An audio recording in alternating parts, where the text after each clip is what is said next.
Richard, why are some religions closer to Christianity than others? That's great. That's a great question because it's true. I mean, I hope we can say that.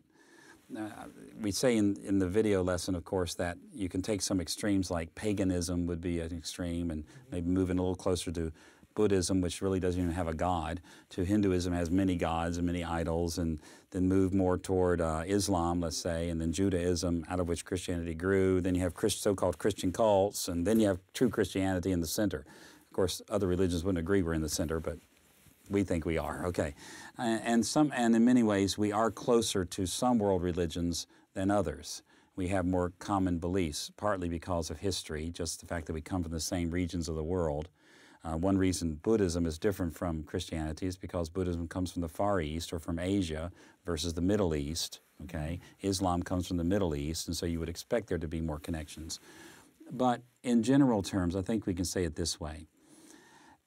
The Bible tells us in Romans 1, Psalm 19, and in a few other places, Acts 17, that God has revealed himself to everyone, and that everyone has the revelation of God, the general revelation of God, deep within them. It's what the old theologians used to call the seed of religion in them, this divine sense, the sense of divinity within them. And we have this within us, but as the Apostle Paul says in Romans 1, non-Christians will suppress this truth in unrighteousness.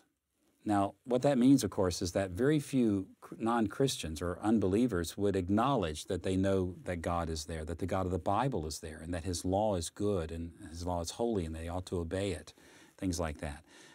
Why do they not acknowledge it? Well, it's because they're suppressing it. They're holding it down. But this is the thing that we don't often get.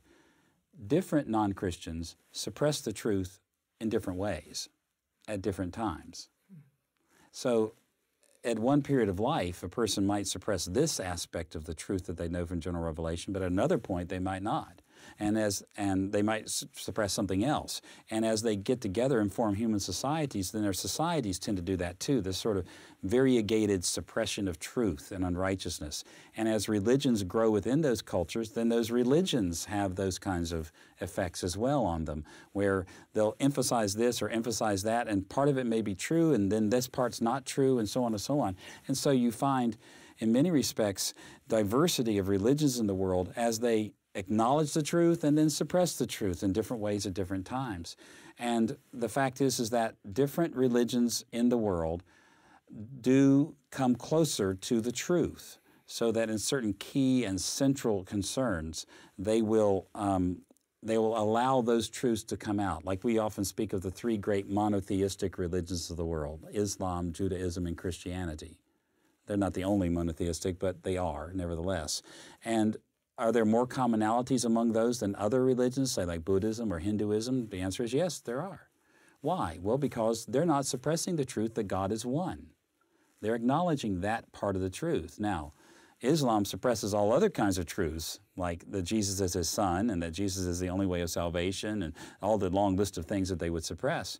And Judaism is even closer to us. After all, Christianity was birthed out of Judaism. And so you would expect them to have a whole lot of things in common with us. But then again, they suppress the truth also. They reject the gospel of Christ. They don't accept him as the Lord of life and as their Messiah. And so even they are distant from the truth in that sense. So I think it's general revelation and the ways people react to general revelation that gives us this diversity of religions in the world.